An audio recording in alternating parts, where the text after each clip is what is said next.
The man who changed the history.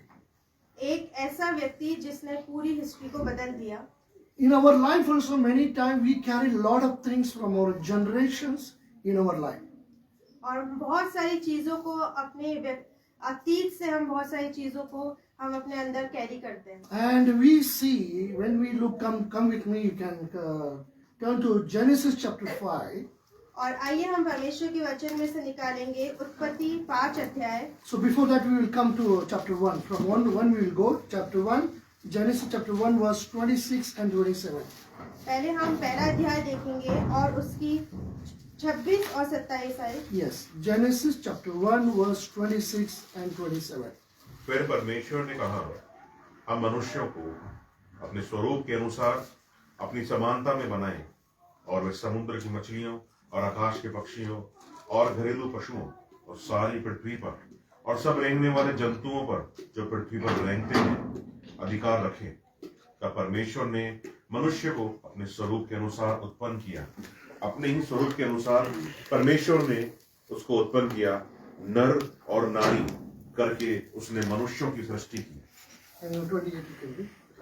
और परमेश्वर ने उनको आशीष दी और उनसे कहा, फूलो फलो और पृथ्वी में भर जाओ और उसको अपने वश में कर लो और समुद्र की मछलियों और आकाश के पक्षियों और पृथ्वी पर रेंगने वाले सब जंतुओं पर अधिकार रखो. You know, I like this scripture that God made man and woman, the human being, in His own image and in His likeness. मुझे ये वचन बहुत पसंद है जहाँ पे परमेश्वर कहता है कि परमेश्वर ने मनुष्य की सृष्टि उसके स्वरूप और समानता में करी.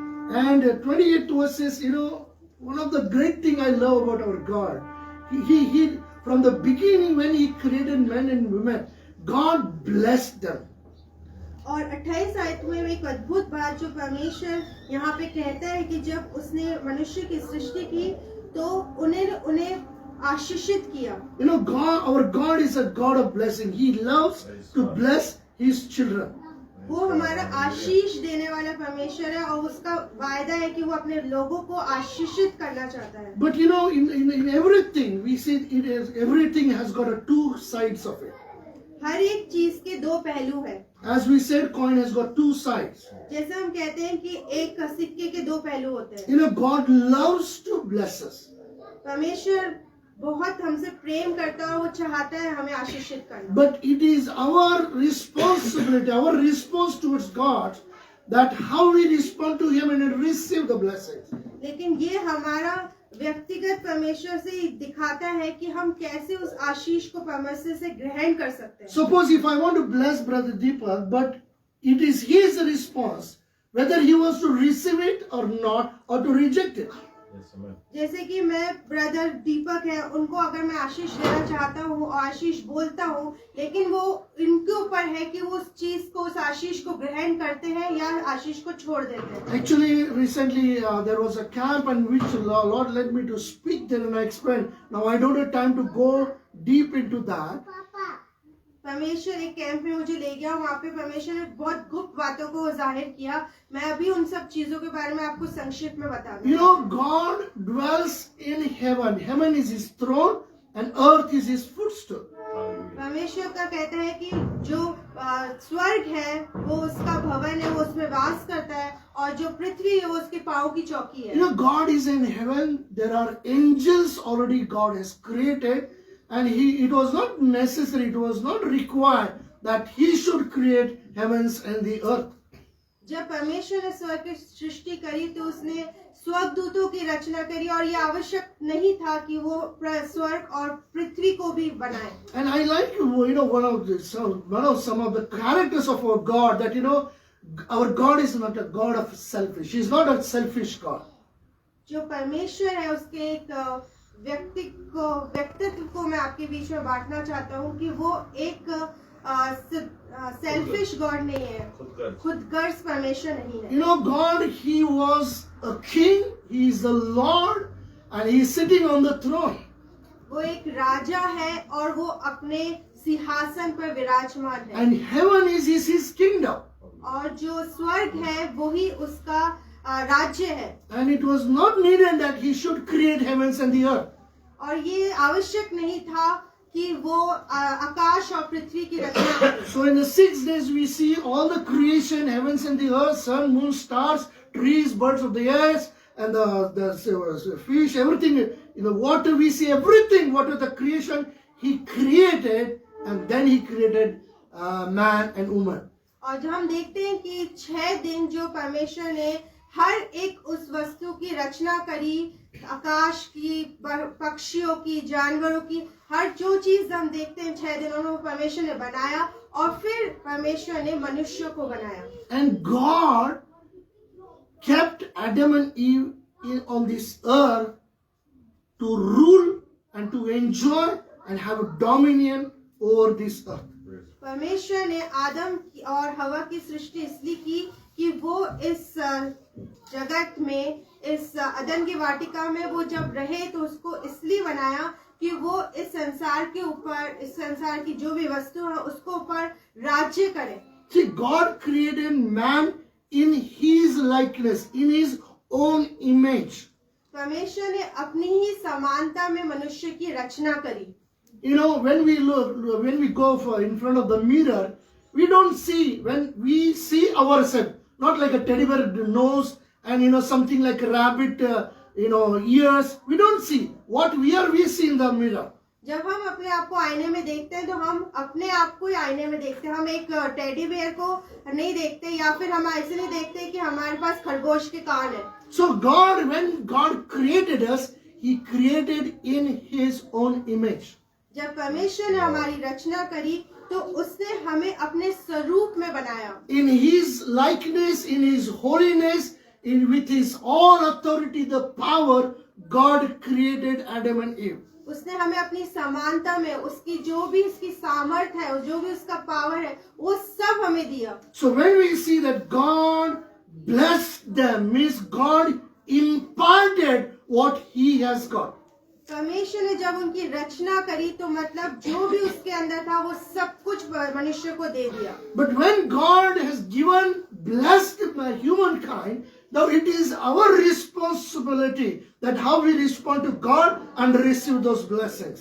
लेकिन जब परमेश्वर ने हमारी रचना करी और हमें सब कुछ दे दिया है, ये हमारे ऊपर है कि हम उस आशीष को कैसे ग्रहण करें। See, He is a God. He's a Lord of this universe. He's the Lord of our life, everything. He's the Lord of everything. वो हमारा और संसार का स्वामी है। वो इस संसार के ऊपर स्वामी है। See, He has not created us like a robot, machine man. उसने हमें एक रोबोट की तरह नहीं बनाया कि भाई वो रिमोट चला रहा है और हम उसके रिमोट चलाने से हम चलाए जा रहे हैं। What we say that they will do, it's not that they cannot do on their own. Robotic man, they cannot do on their own.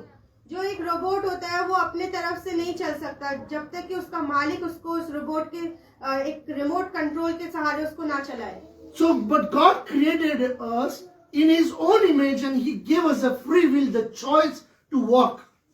परमेश्वर ने जब हमें अपने स्वरूप और समानता में बनाया तो उसने हमें ये फ्री विल दी है कि हम उसको किस तरह से उसके ऊपर हम चलते हैं। So in the chapter 2 Genesis we read that 15 to 17. We read Genesis chapter 2 verse 15 to 17. उत्पत्ति दूसरा अध्याय 15 आयत से हम पढ़ेंगे। तब यहोवा परमेश्वर ने आदम को लेकर अदन की वाटिका में कि वह उसमें काम करे और उसकी रक्षा करे। और यहोवा परमेश्वर ने आदम को यह आज्ञा दी, तू वाटिका के सब वृक्षों का फल बिना खटके खा सकता है, पर भले या बुरे के ज्ञान का जो वृक्ष उसका फल तू कभी ना खाना, क्योंकि जिस दिन तू उसे खाएगा उसी दिन अवश्य मर जाएगा। So God was very clear unto them. See, when God did something for us, He expects. He has got a right to expect something from us. जब परमेश्वर ने हमारे लिए कुछ किया है तो वो हमसे भी कुछ चाहता है। So when God created and blessed them, kept in the garden of Eden, and He said, of every tree of the garden you may freely eat. तो जब परमेश्वर ने उनको अदन की वाटिका में रखा तो उसने बोला कि जो इस अदन की वाटिका में जो भी वृक्ष है और उसके फल है तुम खा सकते हो। Is it possible? When I came yesterday, Brother Deepak gave yesterday, this family gave me custard apple. जब मैं कल यहाँ पे आया तो यहाँ पे इन लोगों ने मुझे सीताफल दिया. So, can you just imagine we plant the tree and will not eat the fruit? Is it like that? क्या ऐसा हो आप सोचते हैं कि हम कोई वृक्ष लगाएं और उसका फल ना खाएं? No, never. When we have planted the tree, we have got every right to eat the full of whatever, how much you want. इसलिए जब हमने उस वृक्ष को लगाया है तो ये हमें पता है कि हमारा ये राइट है कि हम इसमें जो भी फल लगेगा वो हम खाएंगे. See, then that's how God planted every kinds of tree of fruit, like in the garden, and they had a sufficient of every kind, whatever the fruit you think, whatever eatable things, everything was there in the garden. तो जब परमेश्वर ने उनको अदन की वाटिका में रखा तो उस वृक्ष में बहुत तेरे और बहुतायत से फल थे और वो उसमें से कुछ भी खा सकते थे. And how much they can eat? और वो कितना खा सकते थे? In those days, no diabetes, no BP, nothing was there. और उस समय में कोई बीमारियां नहीं थी कि किसी को बीपी हो या किसी को डायबिटीज हो. So they had to maintain, they had to control. There was no control and no maintenance. Yes. उस समय कोई भी ऐसा कंट्रोल नहीं था कि नहीं भाई मुझे इतना ही खाना है, मुझे बीमारी है तो मैं इतना ही खा सकता हूँ. उस समय कोई बीमारी नहीं थी, वो जितना चाहे उतना खा सकते. As much as they wanted, they could eat freely. और जितना वो खाना चाहते थे वो आराम से खा सकते थे. So no problem with that. No sugar will grow. No problem with the BP. No nothing. No sickness was there. और खाने से ऐसा कुछ नहीं था कि भाई डायबिटीज बढ़ जाएगी, मेरा बीपी बढ़ जाएगा, कुछ भी ऐसी प्रॉब्लम थी वो आराम से खा सकते थे. Just I thought, like, remember. Now, when I went to Ludhiana, we visited even Sadhu Sundar Singh's place, that Rampur. तो जब मैं लुधियाना में गया तो मैं साधु सुंदर सिंह की जगह पे भी मैंने वहाँ पे विजिट किया. So I was, the pastor's son was telling the story of Sadhu Sundar Singh, how he has experienced God's awesome presence in his life. तो वो जो पासवान का बेटा था वो साधु सुंदर की सिंह की जो गवाही थी वो पेश कर रहा था और कितने अद्भुत तरीके से परमेश्वर ने उनको इस्तेमाल किया. So Sadhu Sundar Singh, when he was in Tibet, on the way to Tibet, and he was very hungry. जब वो तिब्बत जा रहे थे साधु सुंदर सिंह तो वो बहुत ज्यादा भूख लगी थी उनको. And he prayed to God, Lord, I'm too hungry now. I want to eat something. वो बोले कि परमेश्वर मुझे बहुत भूख लगी है, मैं कुछ खाना चाहता हूँ. And give me food. और मुझे खाना दे दो. Because in the snow, there is nobody is there on the way that they can provide a food for him. और वहाँ पे एक बर्फबारी हो रही थी और वहाँ पे कोई संभावना नहीं थी कि वहाँ से उनको कोई खाने की कोई वस्तु मिल जाए. So he was very hungry and he prayed to God. और वो बहुत ज्यादा भूखे थे और उन्होंने परमेश्वर से प्रार्थना करी. Then God said, okay, and then God said, turn behind. और परमेश्वर ने उसको बोला कि पीछे मुड़ के देख. He saw full of plate, full of different kinds of fruits he has never seen, and the ate the so juicy, so beautiful fruits was brought for him. Angels came and gave him. जब पीछे मुड़ के उसने देखा तो एक पूरा थाल भरा हुआ था जिसमें अलग अलग तरह के फल थे. वो ऐसे फल थे जो उसने कभी खाए नहीं थे और वो इतने रसीले फल थे और वो एंजल था, उसने वो पूरी की पूरी थाल उसके पीछे लाके रखी. So he took that and he ate sufficient as much as he wanted. तो उसने वो फल लिए और खाए और जितना वो खा सकता उसने अपने भरपूरी के साथ अपने पेट भर के वो सब खाया. So with the gratitude he looked behind once again to just thank them for giving this food. तो उसने फिर उदारता से वापस से पीछे मुड़ के धन्यवाद दी के साथ कि मैं उसका धन्यवाद करूं. पीछे मुड़ के देखा So nobody was there. तो देखा तो पीछे कोई भी नहीं था. So it was the angel of the Lord came and gave him the fruits that the Sadhu Sundar Singh has mentioned, that such a fruits on this earth he has never seen or experienced. Praise God. तो जो पीछे मुड़ के उसने देखा तो वो कोई नहीं था वहाँ पे. तो वो एंजल था जो उसने वो थाल उसके सामने लाके रखा था और उसने वो जो फल खाए थे वो इतने रसीले थे और उस संसार में उसने वो फल कभी देखे ही नहीं थे और ना कभी जाना था कि ऐसे फल भी होंगे. वो इतने स्वादिष्ट फल थे. And actually some months back, actually year back, one of my friend who had been to, actually they take a trips to Israel and different places. मेरे जो कुछ मित्र हैं उन लोगों ने कुछ सालों पहले इजराइल की तरफ एक यात्रा करी. They take many trips like that. और उन्होंने ऐसी काफी सारी यातनाएं की So हैं। when they visited Miraj, they came and they brought and gave the khajur, such a big ones that of course I do eat a lot of time, but I never tasted such a wonderful, beautiful, the tasty that khajur. तो वहां पे जब मीरज में वो आए मेरे मित्र, उनने मुझे एक बहुत बड़ा खजूर दिए और वो खजूर मैंने नहीं देखे थे, वो बहुत स्वादिष्ट थे And it was from Israel they had brought. और वो इजराइल से लेके आए थे जो उनने मुझे दिए। So what I'm trying to say, the fruits which they had in the garden was a blessed and juicy and beautiful, the best quality. तो जो मैं कहना चाहता हूँ कि जो अदन की वाटिका में जो फल थे वो उनकी इतनी आशीष थी, वो इतने सारे थे और इतने स्वादिष्ट थे। So when God blesses us, He wants us to enjoy in His blessings. तो जब परमेश्वर हमें आशीषित करता है तो वो चाहता है कि हम उन आशीषों को एंजॉय करें, उसका आनंद ले भरपूरी से। But in 17th verse we read that, but of the tree of the knowledge of good and evil you shall not eat, for in the day that you eat of it you shall surely die. लेकिन 17वीं जो आयत है उसमें हम देखते हैं कि जो जीवन का वृक्ष के बारे में परमेश्वर यहाँ पे कह रहा है कि तू उसमें से फल कुछ भी ना खाना।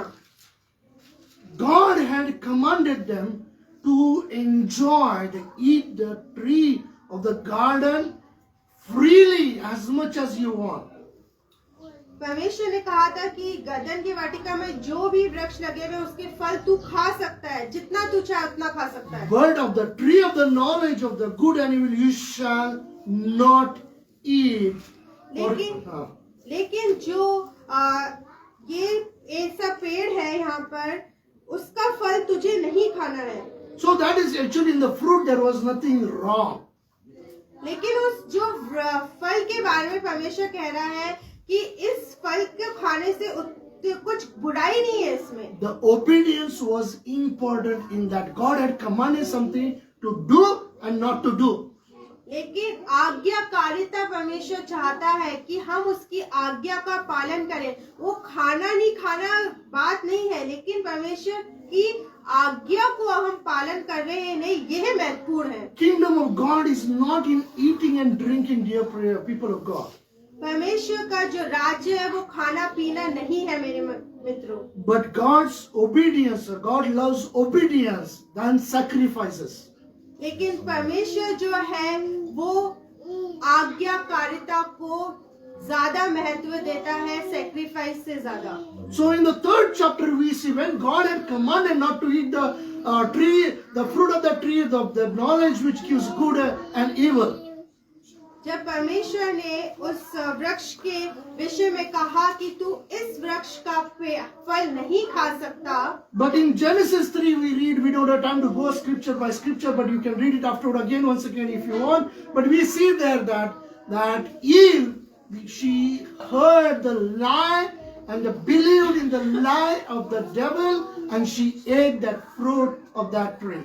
आप उत्पत्ति 3 अध्याय वापस जाकर पढ़ सकते हैं, आप घर पे भी इसका अध्ययन कर सकते हैं। जो हवा थी उसने क्या किया, वो उसने झूठ पर विश्वास किया और झूठ की प्रतीति करके उसने उस फल को खा लिया। So that's where then as God had commanded, when you eat the fruit of this you shall surely die. लेकिन परमेश्वर ने क्या कहा था कि अगर तुम इस फल को खा लो तुम निश्चय ही मर जाओगे। So when we disobey God, spiritually we are being separated from God. इसीलिए जब हम अनाज्ञाकारिता में चलते हैं तो हम आत्मिक तौर से परमेश्वर से अलगाव को महसूस करते हैं। So in Isaiah 59 if you read, it is our iniquities, it is our sin that separates us from God. जब हम परमेश्वर के वचन यशाया 59 में जाते हैं तो हम ये देखते हैं कि ये हमारे ही पाप है जो हमें परमेश्वर से जुदा करते हैं। If you want to read, you can read Isaiah 59 verse 1 and 2.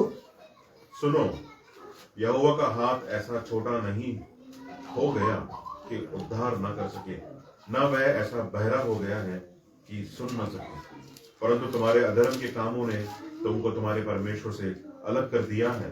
और तुम्हारे पापों के कारण उसका मुंह तुमसे ऐसा छिपा है कि वह नहीं सुनता। But our iniquities have separated us from God, the scripture says. तुम्हारे अधर्म के कामों ने ही तुमको तुम्हारे परमेश्वर से अलग कर दिया है, ऐसा परमेश्वर कहता है। So our iniquities becomes a wall between God and us.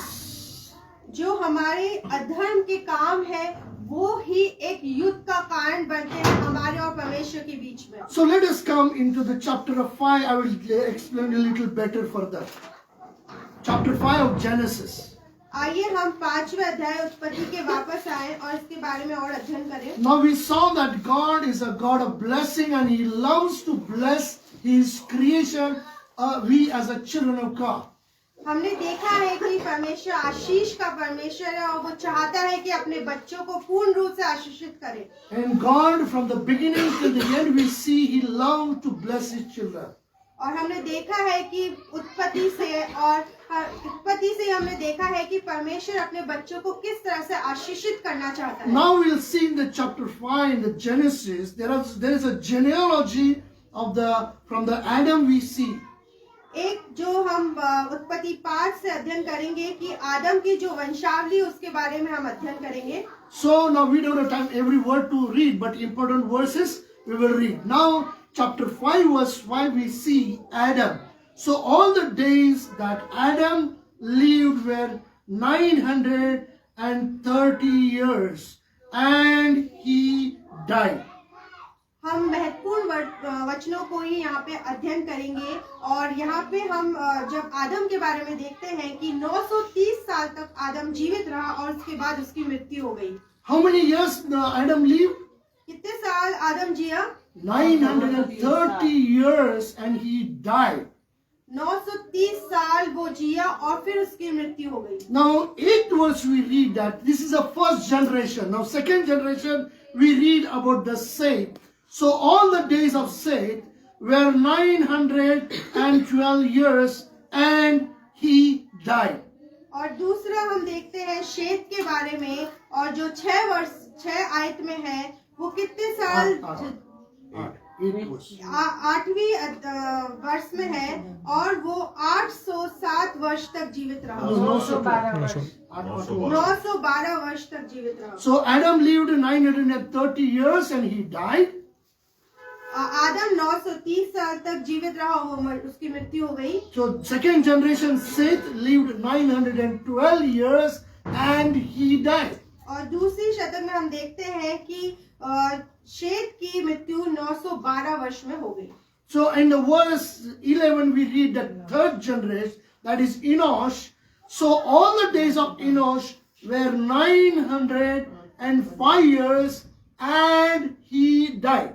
और फिर हम एनोश के विषय में पढ़ते हैं कि वो 905 वर्ष तक जीवित रहा और फिर उसकी मृत्यु हो गई। So Enosh lived 905 years. Enosh कब तक जीवित रहा? 905 वर्ष तक। And 14th verse we read now fourth generation. और जब हम चौथी शताब्दी की बात करते हैं 14th verse, so all the days of Canaan were 910 years and he died. और इस प्रकार से हम पढ़ते हैं कि केनान की मृत्यु 910 वर्ष में हो गई। And in the fifth generation we read about Mahalalel in the 17th verse. और महालेल के बारे में हम पढ़ते हैं कि वो उसकी आयु So all the days of Mahalalel were 895 years and he died. और वो 895 वर्ष तक जीवित रहा और फिर उसकी मृत्यु हो गई। And 20th verse, the sixth generation. और छठी जनरेशन के बारे में आज हम बात करें So all the days of Jared were 962 years and he died. और यरेद की कुल की आयु 962 वर्ष की हुई और फिर वे मर गया। So when we read all these 6 generations, जब हम ये 6 जनरेशन के बारे में पढ़ते हैं that all they lived a long life. ये सब बहुतायत का जीवन जिए, बहुत लंबी आयु उन लोगों ने प्राप्त करी। But early if you see, God created man in his likeness, in his own image. पहले जब हम आयतों का अध्ययन करते हैं कि परमेश्वर ने अपने ही समान और स्वरूप में मनुष्य की रचना करी, So actually there was no death, physical death on the earth when God created a human being. Amen. Praise God. जब परमेश्वर ने मनुष्य की सृष्टि करी तो यहाँ पे शारीरिक मृत्यु नहीं थी, But God had commanded them not to eat the tree, the fruit of that tree. And when you eat the tree, fruit of that tree, you shall surely die. तो जब परमेश्वर ने उस भले और बुरे के वृक्ष के जो फल था उनको खाने से मना किया और उन्हें खा लिया तो शारीरिक मृत्यु इस सृष्टि पे आई। So there are two kinds of death came in this world in the human mankind. तो दो प्रकार की मृत्यु इस संसार पे आई। One is a physical death, the other one is a spiritual death. एक शारीरिक मृत्यु आई और दूसरी आत्मिक मृत्यु आई। The physical death, we live on this earth, and that's where we read the sixth generation. Of course, they lived a long life, but he died. That's what we read.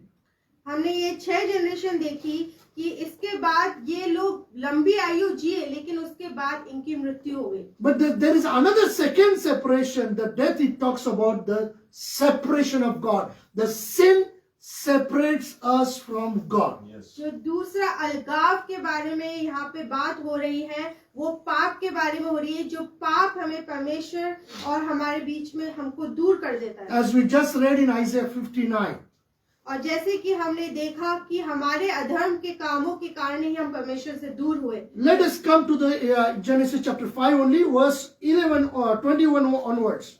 हम उत्पत्ति 5वें अध्याय को ही अध्ययन करेंगे और 11वीं आयत से हम इसको अध्ययन 21, करेंगे। 21 आयत से हम इसका अध्ययन करेंगे। So, here one character we are going to look that how he changed his history background. और हम हनोक के बारे में देखेंगे कि उसने कैसे अपने अतीत को और अपने उसको बदला। If we want to change the generational curse, whatever we are carrying through in your life, if you want to change something, then we need to learn from the life of Enoch. अगर हम हमारी जो generation से हमारे जो भी पाप हम देख रहे हैं, जो भी कर्सेस हम देख रहे हैं, वो हम श्राप को अगर हम श्रापित जीवन जी रहे हैं और उससे हम छुटकारा पाना चाहते हैं तो हमें हनोक के जीवन को देखने की जरूरत है। Now many stories we come across, we hear that so and so person died with this and that. हम बहुत सारी यहाँ पे कहानियों को देखते हैं कि ये जो मनुष्य थे इस कारण से मर गए। So one of the teacher recently, she was not that old, she was well educated, she was a teacher, but recently she committed suicide by hanging herself. एक शिक्षिका के बारे में ये बात कर रहे हैं कि वो बहुत ज्यादा पढ़ी लिखी थी, शिक्षित थी, लेकिन अभी ही कुछ समय पहले उसने आत्महत्या कर ली। But if you see her history in her families, these things have been repeated from the beginning. तो जब हम उसके बारे में पढ़ेंगे और उसके अतीत के बारे में देखेंगे तो ये जो उसके जो भी परिवार में लोग थे ऐसी चीज करते आ रहे थे। So death cause was the same repeated in the families. तो ये जो आत्महत्या की जो मान्यता थी, श्राप था, वो उनके साथ चला आ रहा था। So many people's life we come across that the person, the family, like they got a blood disease, blood cancer, some kind of things are there which have been repeated generation after generations. So पीढ़ियों से पीढ़ियों तक हम ये देख रहे हैं कि हमारे परिवार में जो भी बीमारियां चल रही है वो भी हमें भी वो बीमारियां हो रही हैं। And that is a reason that they are dying, that the death, the cause is the same reason. जो उनकी मृत्यु का कारण है वो यही कारण है कि उनके जो परिवार में बीमारियां आ रही है उन्हीं के द्वारा उनकी भी मृत्यु हुई। So in the 5th chapter we saw 6th generation, they all lived no doubt a long life, but still the scripture is very clear, they died. He died. लेकिन जब हम इस पांचवें बाप का अध्ययन करते हैं तो हम देखते हैं कि जो मनुष्य इन्होंने लंबी उम्र तो पाई, लेकिन ये वचन जो कह रहा है वो इस बारे में सच कह रहा है कि कुछ लंबी उम्र प्राप्त करने के बाद उनकी भी मृत्यु हुई। But about the character of Enoch's life, we will see something has changed in his life. लेकिन जब हम हनोक के बारे में पढ़ते हैं तो हम कुछ देखते हैं कि कुछ अलग यहाँ पे हमें देखने को मिलता है। 21 onwards, we will read that Enoch's life. Enoch lived 65 years and he begat Methuselah.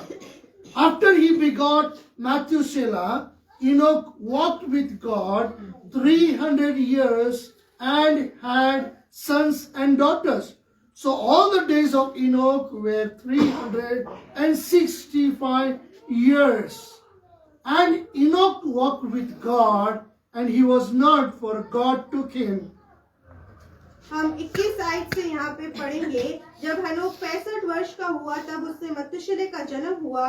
मथुशेलह के जन्म के पश्चात हनोक 300 वर्ष तक परमेश्वर के साथ साथ चलता रहा और उसके और भी बेटे बेटियां उत्पन्न हुए। इस प्रकार हनोक की कुल आयु 365 वर्ष की हुई। हनोक परमेश्वर के साथ साथ चलता था, फिर वह लोप हो गया क्योंकि परमेश्वर ने उसे उठा लिया। So 21 to 23 see that Enoch lived 65 years and begat Methuselah in 21 verse.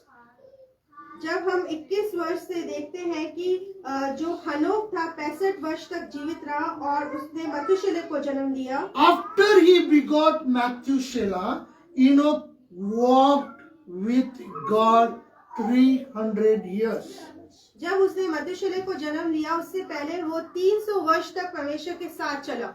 See, in many families we hear a lot of stories in their life. हम बहुत सारे परिवारों में देखते हैं, उनकी बहुत सारी कहानियों को भी सुनते हैं। There is you can say when they encounter God, that's where the change takes place in their life. और जब उन्होंने परमेश्वर को व्यक्तिगत रूप से जाना, उनके जीवन में कुछ ना कुछ बदलाव आया। See, if you look at our family background, my grandfather comes from a poor family, but God blessed him. He, like Abraham, he obeyed God and God prospered him.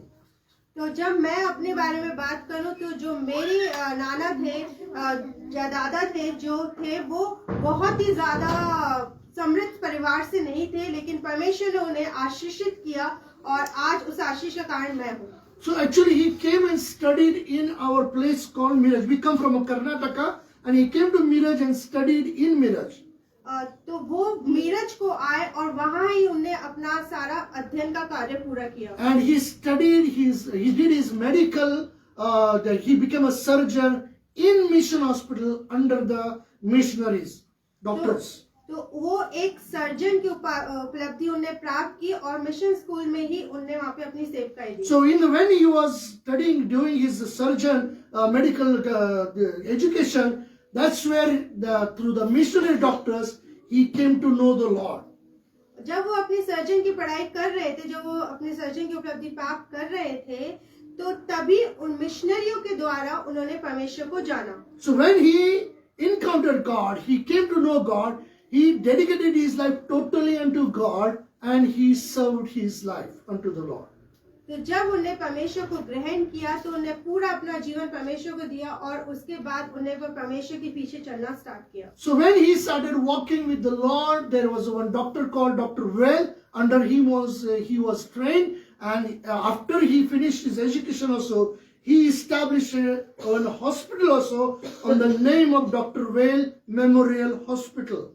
एक डॉक्टर वेल करके उनके साथ doctor थे, उनके साथ उन्हें कार्य किया और उसके बाद क्या हुआ कि डॉक्टर वेल के ही नाम पे डॉक्टर वेल मेमोरियल हॉस्पिटल करके ही उन्हें उस हॉस्पिटल को बनाया। So as our grandfather walked with the Lord, और जिस तरह मेरे दादा परमेश्वर के साथ चले, God blessed him and he prospered him.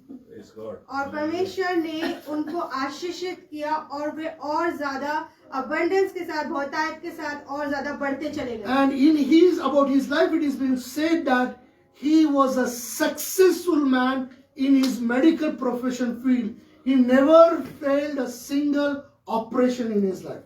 और ऐसा उनके लिए कहा जाता है कि वो एक भी ऑपरेशन जो उनके द्वारा किया गया वो फेल नहीं हुआ, वो बहुत ज्यादा एक सक्सेसफुल आदमी थे। So he came as a poor boy in the mirage. He studied God. When he came to the Lord, he started walking with the Lord, and God blessed him.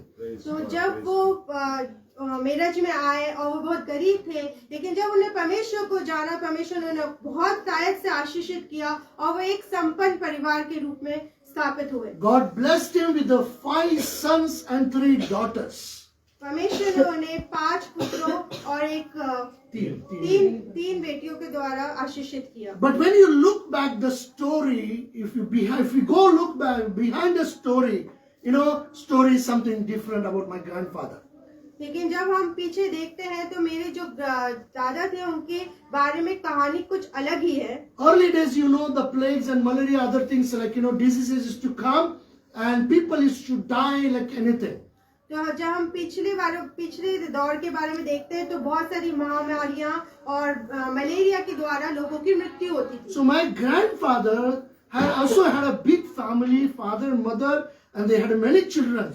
तो मेरे जो दादा थे उनके भी बहुत बड़ा संपन्न परिवार था और बहुत सारे पुत्र और पुत्रियां थे। He come from Karnataka, one of the place called Arvatiki. Our name is there, our village is there. वो एक कर्नाटका में एक जगह है, वहां से आते हैं। And but all of them died in this plague, and only 3 of them were left when the plague came. तो जब वो महामारी आई तो वो उन सब की मृत्यु हो गई और सिर्फ 3 जने उस परिवार में से बचे। And that is one of the, like my grandfather.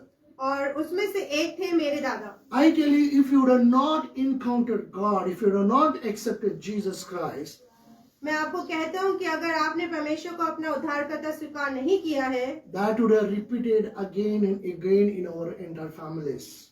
तो जो भी वो चीजें हैं वो वापस से दोहराई जाएंगी हमारे परिवारों में, एक जनरेशन से दूसरे जनरेशन में। So, but God's grace, God blessed him and his family, and we were really known and blessed family in Miraj. लेकिन जब उनने परमेश्वर को अपना उद्धारकर्ता स्वीकार किया तो उसके बाद से हम लोग जो है, उनके परिवार जो है, उसके बाद जो भी पीढ़ियां आई वो परमेश्वर के द्वारा आशीषित है। When we know our God and we walk with him faithfully, जब हम परमेश्वर को जानते हैं और उसके साथ विश्वास योग्यता के साथ चलते हैं, God doesn't just bless our spiritual life, but he also blesses our physical life, and he prospers us. तो जब हम परमेश्वर पर विश्वास करते हैं, आज्ञाकारिता के साथ चलते हैं, वो हमारे आत्मिक जीवन को नहीं, हमारे शारीरिक जीवनों को भी आशीषित करता है और हम बहुतायत के साथ बढ़ते हैं। Now in the life of like Enoch we see, और जब हम हनोक के बारे में पढ़ते हैं, when he was at the age of 65, तो जब वो 65 वर्ष का था, he begot Methuselah. उसने मथुशेलह को जन्म दिया। Something has happened which we don't read here. एक बहुत महत्वपूर्ण चीज यहाँ पे होती है जो हम यहाँ नहीं पढ़ते। We may not know what has exactly happened that, at the age of 65 when Methuselah was born. हम नहीं जानते कि क्या ऐसी चीज हुई होगी जब 65 वर्ष में मथुशेलह की जन्म हुआ। There is a time comes in each and everyone's life. एक ऐसा समय हर एक के जीवन में आता है that we say everything is finished. जब हम कहते हैं कि हाँ अब सब कुछ खत्म हो गया है। But that's where sometime when we call upon the name of the Lord and we see God does a miracle in our life. देखिए उसी समय जब हम परमेश्वर के नाम को पुकारते हैं, हम देखते हैं कि परमेश्वर हमारे जीवन में एक बहुत बड़ा चमत्कार करता है। In our family also, though we come from a Christian background, but at the age of mine, I think 12 or 13 years, मैं एक ईसाई परिवार से आता हूँ, लेकिन जब मैं 12 या 13 वर्ष का था, we were actually well-to-do family. In Miraj, we are very well known and well-to-do family. हम एक संपन्न परिवार है मीरज के अंदर। And my God blessed my grandfather, and half of the Miraj belongs to our grandfather. तो जो आधा मीरज है वो मेरे दादा को ही बिलोंग करता है। And one of the King Shahu was my grandfather's patient and very friendly, so he bought his outhouse, the palace in Miraj. तो जो किंग शाहू थे, उनने काफी जो उनका जो पैलेस था कुछ उसका अंश मीरज तक भी लेके आए। So actually he was a patient of my grandfather. So they were very friendly. So he bought his palace in Miraj, outhouse. तो वो एक मेरे पेशेंट थे, मेरे जो फादर थे उनका पेशेंट थे वो किंग शाओ, तो उसका वहाँ का कुछ जो अंश था पैलेस का वो वहाँ मीरज तक भी लेके आए. If you today also if you write just our surname properly, that's enough. If you say just John Arwat Gee, just put Miraj and code, we will that letter will come to us. अगर आप कोई भी पत्र लिखते हैं और उसके पीछे हमारा जो सरनेम है वो लगा देंगे या फिर मीरज लिख देंगे तो उसी से आपके बहुत सारे आप देखेंगे कि अनुग्रह आप पे होगा.